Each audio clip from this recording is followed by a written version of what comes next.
Welcome to this edition of At the Movies at AMC. We're looking at classic American films through the lens of genre. My name's John Spurney. The genre we're looking at right now is film noir.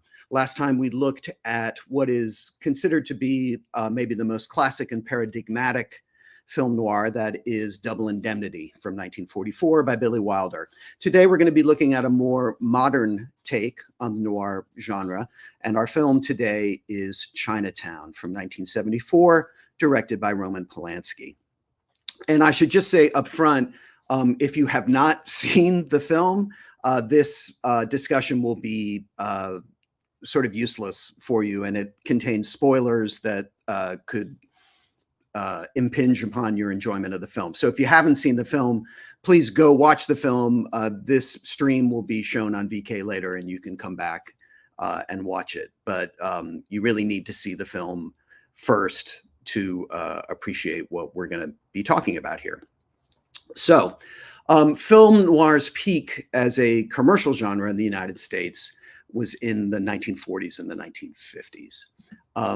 But Chinatown was made in 1974, so it's a neo-noir. By definition, it's a reassessment of the genre. And so I think first we should talk about how Chinatown is similar to classic noir films like Double Indemnity. So like most classic film noirs, Chinatown is set in Los Angeles and deals with issues specifically tied to LA. And in this film, of course, it's about the struggle over the city's water rights. It's very place specific, and Los Angeles is the place. And the film also takes place in the 1930s, which is the same time period where most classic film noirs take place. In fact, Chinatown, the story takes place in 1937, and Double Indemnity, the story takes place in 1938. So they're virtually identical in the time that they take place. And then, of course, the most important thing is the thematic content. And we said last time that, you know, the noir genre classically deals with the dark aspects of the human character. And noir as a genre is generally very pessimistic. And so Chinatown epitomizes this worldview. You know, at the end of Chinatown, spoiler alert, you know, the heroine is murdered, the hero is thwarted, and the bad guy wins. It is not a happy ending. And so we said, you know, this negativity in the noir genre, this pessimism in the classic period was in many ways a product of the experience people making these films had of World War II. The trauma and the futility of that war experience, and the undiagnosed, what we would now call PTSD, of so many people returning from that war. So similarly, Chinatown was made as America was mired in another war, the war in Vietnam. And the Vietnam War was a conflict that created incredible dissension and disunity in America during the 1960s. And I think the sense of futility and failure engendered by the Vietnam War infused many American films in the 1970s, not just noirs, but films in all genres. And in fact, the period is really known for its generally dark and pessimistic tone compared to other eras of American cinema. So when we looked at Double Indemnity last time, we saw how the World War II experience of Billy Wilder, who that film's director, had affected his personal outlook. You know, his entire family died in Nazi death camps during the war, and he was the only member of his family to escape. And similarly, Roman Polanski, the director of Chinatown, was a Polish Jew who lost both parents in Nazi death camps during World War II. He was the only member of his family to escape the war. And just incidentally, according to one of Polanski's biographers, he used his mother as a model for the style of dress and makeup that Faye Dunaway has in this movie. But as if that wasn't enough sort of trauma to affect Polanski's worldview, in 1969, his pregnant wife, Sharon Tate, was brutally murdered in their home, in the Polanski home, by the Manson family, who were this kind of infamous band of hippie serial killers that terrorized Los Angeles in the late 1960s. And so she was murdered just 5 years before the release of Chinatown. And if you're a movie fan, you probably know that Quentin Tarantino's last film, Once Upon a Time in Hollywood, is actually sort of a revisionist look at the murder of Sharon Tate, who is played in the movie by Margot Robbie. And in Tarantino's film, her murder by the Manson family is actually thwarted by the fictional characters played by Brad Pitt and Leonardo DiCaprio. But in real life, Sharon Tate was murdered. And Polanski said that the fact that he wasn't home the night his wife was murdered was the greatest regret of his life. And that her death changed his personality. And this is a quote, to one of ingrained pessimism and eternal dissatisfaction with life. So that negative result of his life experience certainly infuses Chinatown. And it's really exemplified, I think, by the tragic ending of the movie, where Evelyn Mulwray is shot and killed, and her father, Noah, escapes with their daughter. In Robert Towne's original screenplay, the film actually ended happily, with Noah Cross being murdered and Evelyn living and leaving with Jake. But Polanski insisted that Towne change the ending to a tragic one. And they fought bitterly, and Towne refused to change the ending. So Polanski actually rewrote it himself, the last scene. And that is the scene that actually ends the movie, the scene that Polanski wrote with Evelyn being murdered. And just in case you didn't know, Polanski actually cast himself in the movie as the thug that cuts Jack Nicholson's nose. So this little guy right here with the knife, that is Roman Polanski, the director of the film. So another convention of the film noir genre we discussed is the inclusion of the femme fatale, the woman that entraps a man and causes his downfall. So this is epitomized in Chinatown, obviously, by Faye Dunaway's character of Evelyn Mulwray. And, you know, Jake thinks he's just working on a simple adultery case, but he is gradually drawn into a much more dark and complex web of circumstances through his relationship with Evelyn. And we also discussed last time with Double Indemnity how film noir often revolves around a perverse sexuality.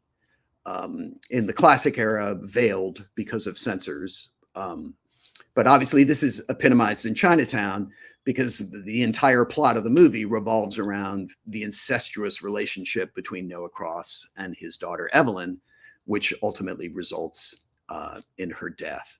And the fact that this relationship is explicitly stated in the movie is something that never could have happened in the noir era because of the censorship, but in the more permissive 70s, it became fodder for the plot. So there are many ways we are seeing in which Chinatown adheres to the classic conventions of the film noir genre. But in what ways does it differ or update them? So one obvious one is the role of the femme fatale that we just discussed. It's true that Evelyn pulls Jake into a dark and ultimately fatal turn of events. But in Chinatown, it's the femme fatale who dies, and not the man she entraps. Evelyn dies and Jake survives, and that is not the usual thing that happens in a film noir. And another convention of film noir we discussed in terms of Double Indemnity was the genre's use of voiceover narration and flashback as a narrative device. Chinatown does not use this technique. But very interestingly, in Town's original screenplay, it did. The script as written had classic voiceover narration by Jake telling you the story. But Polanski, much like he did with the film's ending, rewrote the script by removing all of this voiceover narration. And this is because Polanski wanted, and I think this is a really brilliant decision on his part, he wanted the audience to unravel the story just as Jake does. And I think this is a substantial part of the brilliance of this movie. We, as the audience, are always finding out things at the same time Gittes does.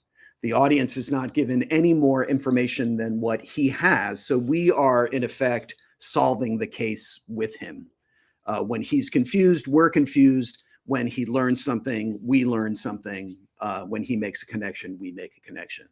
And this creates a level of interest, I think, that keeps you very engaged in the movie as an audience member. And so Polanski reinforces this visually. So he often frames shots with the back of Jake's head in the foreground, as if we, the audience, are standing behind him, moving with him, learning information as he does in real time. And you just see these shots constantly through the movie where we are behind Jake, moving through space with him and experiencing things as he experiences them. They're not point of view shots. They're not shot from Jake's point of view. They're our point of view behind Jake. So we're sort of following him and seeing what he sees as he sees it. And in fact, in the scene where Jake gets beaten up at the orchard and loses consciousness, we lose consciousness too. Jake gets knocked out and we black out. We go to black. And the image doesn't come back up until Jake is conscious again. And so we're really like inhabiting his mind. And I think, in fact, because Gittes is a conduit for the audience, unlike in most movies, he appears in every scene in this film. There's no scene that Jake is not in. So another way Chinatown updates the noir genre visually is through an expanded aspect ratio. So what is an aspect ratio? The aspect ratio of a film is the ratio of its width to its height. Basically the shape of the image you're seeing on screen. And so this shape has changed for a variety of reasons through the history of cinema. And now, filmmakers like Wes Anderson will actually change aspect ratio multiple times through the course of a single film, which is very easy to do in the digital era. But in the analog era of classic Hollywood cinema, aspect ratio was determined by mechanical means. So initially in the silent era, films were shot with an aspect ratio of 4:3. And this was just based on the number of sprockets in the camera that Edison decided constituted one frame of 24 frames per second. But with the advent of sound, a portion of that ratio had to be given over to an optical soundtrack that ran next to the image and allowed the sound to be synchronized with the image. So the projector is showing you the visual image, but reading the optical sound image and playing that sound simultaneously. So because of that, a portion of the 4:3 square had to be given over to optical. And that aspect ratio, which is expressed as 1 to 3.75, became known as the Academy ratio because it was standardized by the Academy of Motion Picture Arts and Sciences, the same organization that gives out the Oscars. And it was just useful to have one standard so projectors and cameras could be standardized.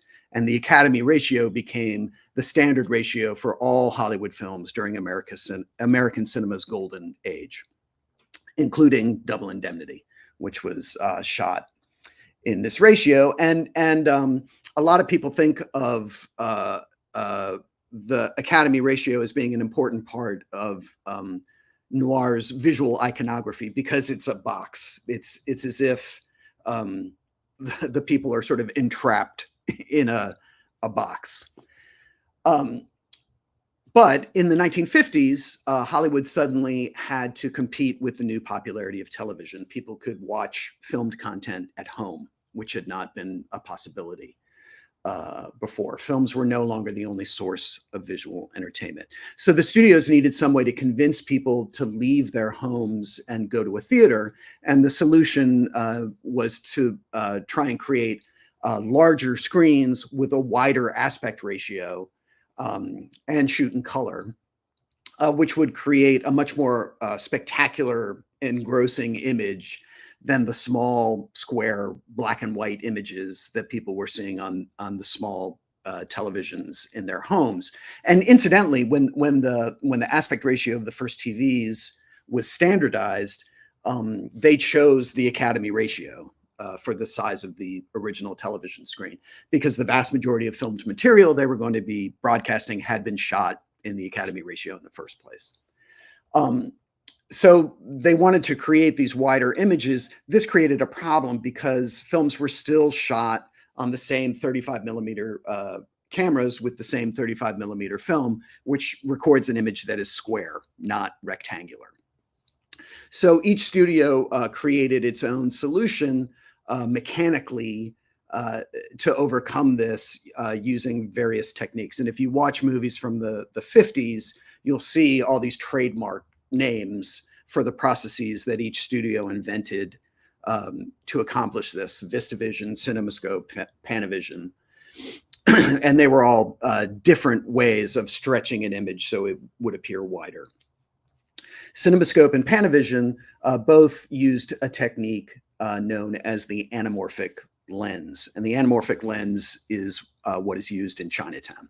The anamorphic lens used an attachment on the lens to compress a rectangular image onto a square film frame, and then when the film was projected, there was another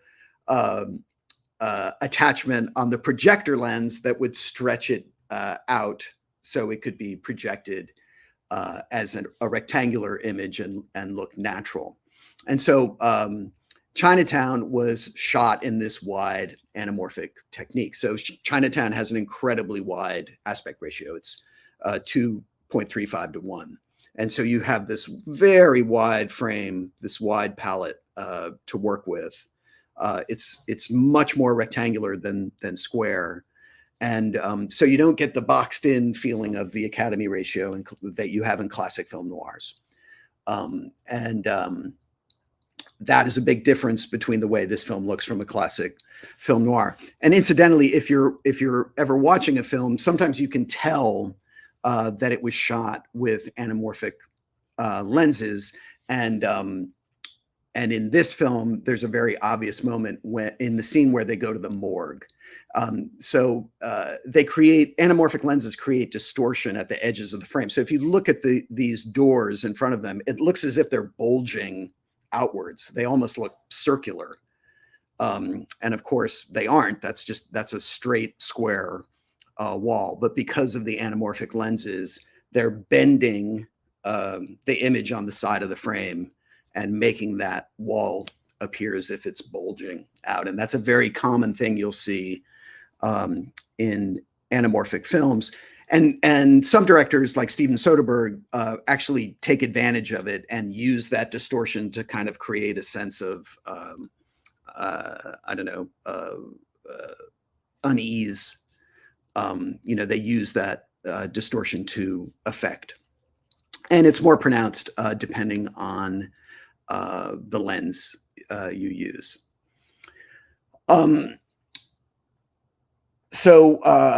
Visually, to continue visually, we talked about how film noir films typically use dark, high contrast, black and white cinematography. with characters often shown in shadow or silhouette. And this visual iconography reinforces the darkness of the genre's thematic content. But by the time Chinatown was made in the 1970s, black and white had become anachronistic. And the vast majority of films were shot in color, as they are now. You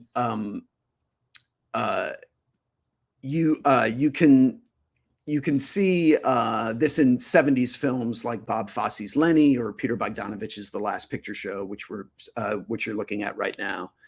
And the use of black and white in these films is very self-consciously artistic, and even then was sort of seen as daringly uncommercial.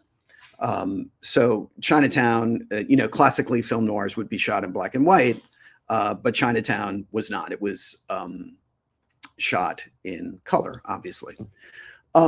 So we also talked about the noir trope, which we saw in Double Indemnity, of light coming through Venetian blinds, which sort of symbolizes prison bars and how the characters are somehow trapped in sort of a prison of their own making. And we see this in the first shot we see of Giddis's office. When he enters his office, we see the same thing. The light is filtered through Venetian blinds, and it's the same thing as if the characters are in a jail. This is the first time we see Giddis' office, and this is an obvious throwback to that noir classic trope.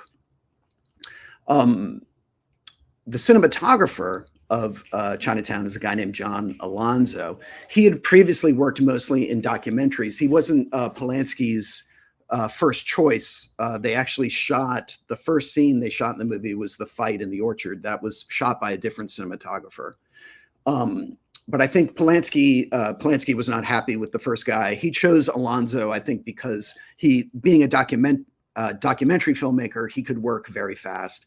And he was a very accommodating to what Polanski wanted. And what Polanski wanted in this film, it's a color film, but it is shot with a very muted palette of mostly browns and washed out yellows. And you can kind of see this at the very beginning of the film. The opening credits are tinted in sepia. They're brown and a very washed out yellow.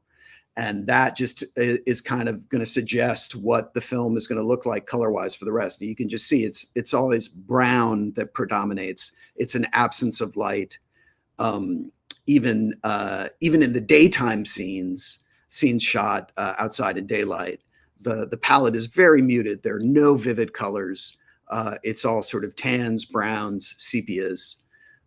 And this is a way of creating that sort of darker feeling that classic noirs have, but using a color palette instead of a black and white palette.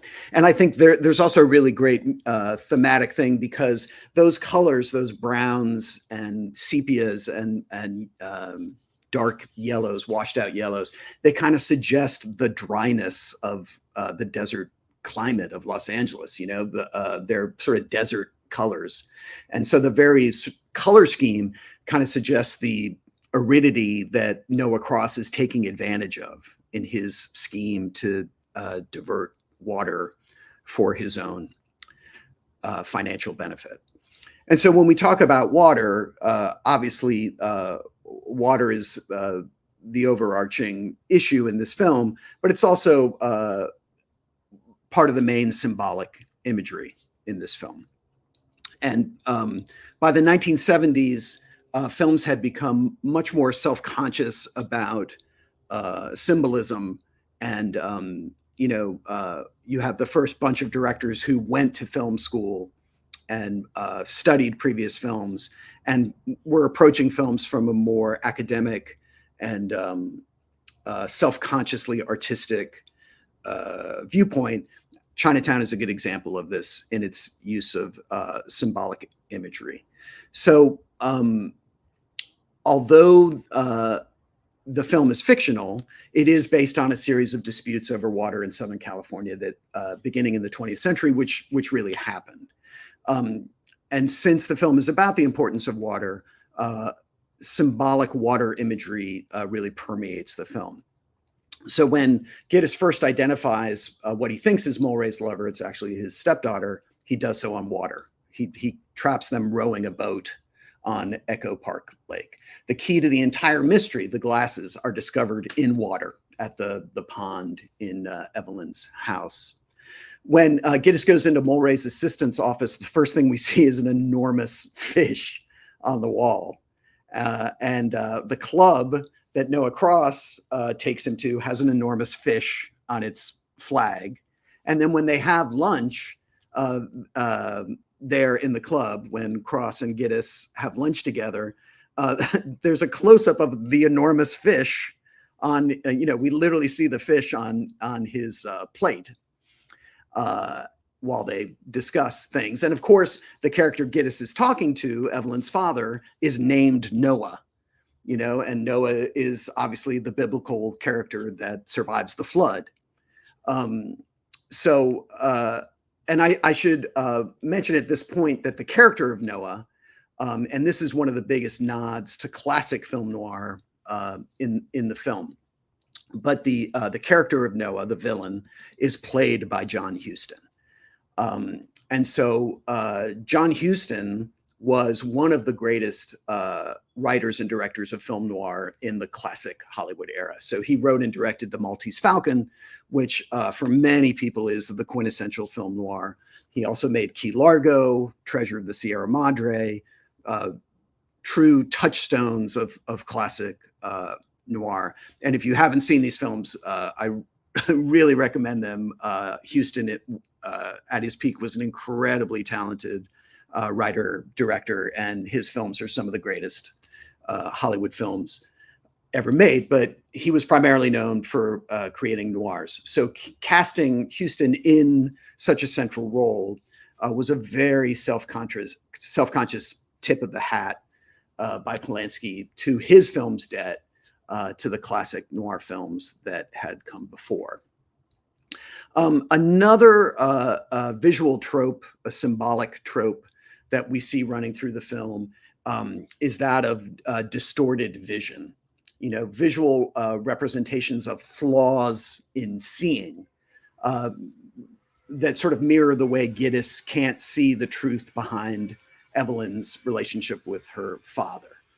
And these are most often expressed in the film by a symbolic lack of vision in one eye. So, for instance, when Jake gets beaten up at the orchard, one lens of his sunglasses are broken. He's wearing sunglasses with just one lens. The glasses that Jake finds in the pool have one broken lens. When Evelyn is cleaning Jake's wound, he notices a spot in her eye. What about it? What? Something black in the green part of your eye. It's a flaw. She has a flaw in the iris in one of her eyes. And then, of course, when she's murdered, she is shot through the eye. One of her eyes is removed in her murder. But I think the central metaphor that runs through the film is Chinatown, the place. It's the most important organizing metaphor in the film, the actual location, Chinatown in Los Angeles. And throughout the course of the narrative, we hear in dribs and drabs Jake's history as a police officer assigned to Chinatown. It's revealed to us slowly through the course of the film, and his difficult experiences there show us how Chinatown becomes a metaphor for a place of lawlessness, a place where conventional morality and rules mean nothing, a place that operates under a system that cannot be understood by outsiders. And, this mirrors the whole situation that Gittes uncovers through his relationship with Evelyn. It's a world where people steal the very water that is essential to human survival and commit murder and incest without the slightest fear of retribution. But in the final scene of the movie, and I think this is really one of the most brilliant elements of the way this film is constructed, the act that actually proves the existence of this lawlessness without retribution, the murder of Evelyn and the escape of Noah with his daughter, that actually takes place in Chinatown, the physical location in Los Angeles. So you have this beautiful synthesis of the metaphor and the reality, which come together for the really shocking end of the movie. And this synthesis creates the opportunity for the iconic last line of the film, which is now really one of the most famous lines in American history. Jake. I'm doing you a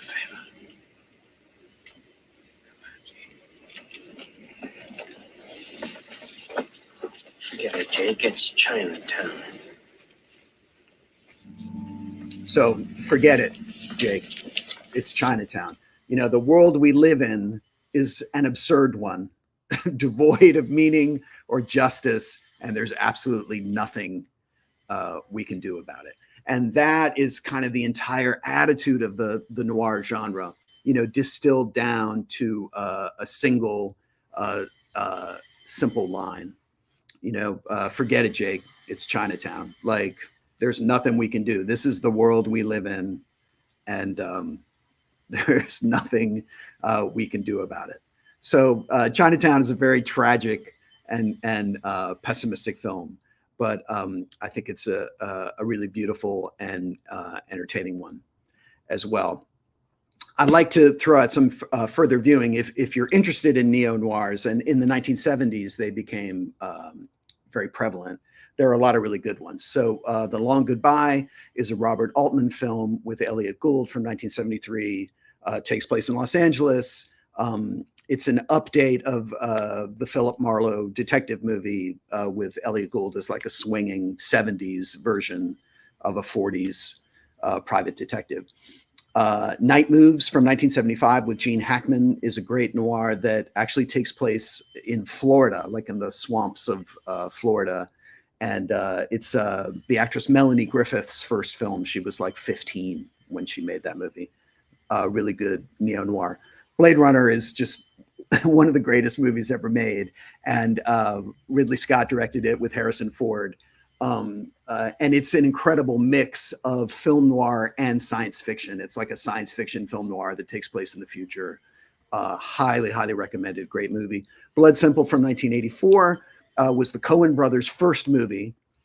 And it is a very self-conscious neo-noir that takes place in Texas. And LA Confidential from 1997 is a very self-conscious reshaping of noir. Takes place in Los Angeles during the 30s, but it's a great, really entertaining film. And so I'm going to take some questions. I just want to point out that our next film, the next genre we're going to do is the thriller. And the first film we'll be looking at, the sort of classic iteration of that, is North by Northwest from 1959, directed by the master, Alfred Hitchcock. It is just it's a thriller, but it's also a spy movie. It's a romance. It's a comedy. It's just one of Hitchcock's best films, which is really saying something because he made many incredibly great movies. And, it has the incredible Cary Grant. It was Eva Marie Saint's second movie. She was 19 when she made this movie. So please watch that movie, and we'll be discussing that on Tuesday, same time, on Tuesday, October 5th. That's our next film. And let's just see that. Great. Okay. So let's see if we have questions. Okay. So somebody asked, Jack Nicholson's character spends a large Jack Nicholson's character spends a large portion of this movie with an injured nose. This is something that seems to happen to a lot of noir protagonists. Ryan Johnson's Brick also comes to mind. That's another good neo-noir, which actually takes place in a high school that you should check out if given the opportunity. Where did this trope start, and what does it say about the genre as a whole? It's a good question. I think, I mean, it's obviously so intentional that throughout most of this film, you have this incredible movie star with this ugly bandage on his nose. I think that in noir films, these injuries suggest the fallibility of the character, of the protagonist. You know, this isn't a superhero. This is a regular guy who is being buffeted around by fate and circumstance. And I think it just sort of adds a grittiness to the story if we realize that there are stakes where people could really get hurt. You know, characters are in danger. And it just kind of reminds us of the fallibility of humanity and the danger that people are under constantly in these films. I also think in Chinatown particularly, there's the sort of beautiful moment where, you know, the first time Jake and Evelyn make love is the night she removes the bandage, you know, and it's also the moment we just saw where he sees the flaw in her eye. So the removal of the bandage becomes this kind of intimacy, this moment of intimacy. And for the rest of the film, he does not wear the bandage. You know, the night he sleeps with Evelyn is the night the bandage comes off. So I think there's some symbolism in that too, that that's where his relationship with Evelyn gets to the point where he can't get out. You know, he's in for the long haul. Another question, you mentioned that by the time that Chinatown came out, noir had passed the peak of its popularity. How did this affect its reception? Who was the audience for this in 1974? I think that,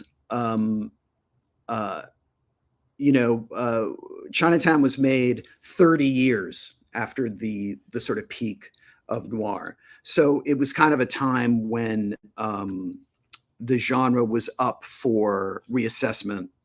And we're going to see this a lot in the modern films that we look at. There's usually a period of like 30 or 40 years between the classic period and the reassessment. And there's something about that distance. You know, again, by the 1970s, you have a generation of filmmakers who had gone to film school. You have a generation of filmmakers who had seen the classic genre movies multiple times on television.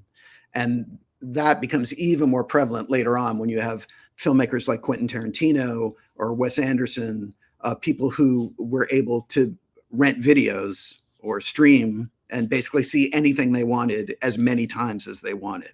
I think something people don't understand about moviegoing in the classic era as opposed to moviegoing now.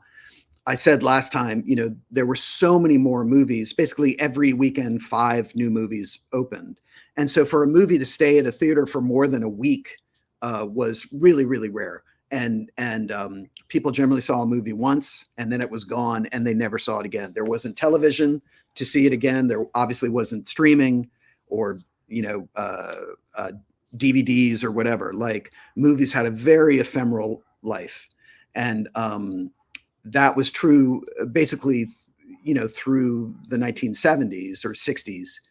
But then television made it possible to see movies over and over and over.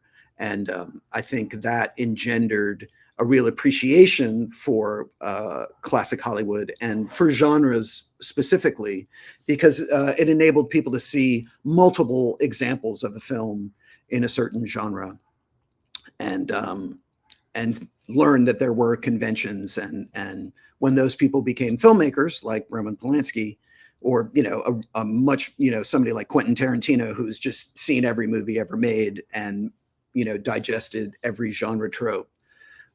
They use that knowledge to make their movies. You know, if you want, and you see this in all the great directors of the 70s, for sure, you know, somebody like Spielberg or, you know, George Lucas. You know, Star Wars is basically a World War II picture, you know, but it's set in space. and it uses all the genre conventions of those movies. And so I think that the amount of time allowed people to see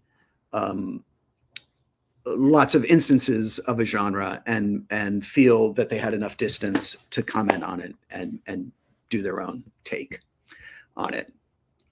Another question, some neo iterations of classic genres are marked by being darker versions of their predecessors, i.e. the spaghetti Western. However, it seems like noir was always a very dark genre. In your opinion, are neo-noirs like Chinatown thematically different, darker than their predecessors in any way? Or was their darkness just less obscured by censorship? And you essentially, I think, answered the question. To me, it's just censorship.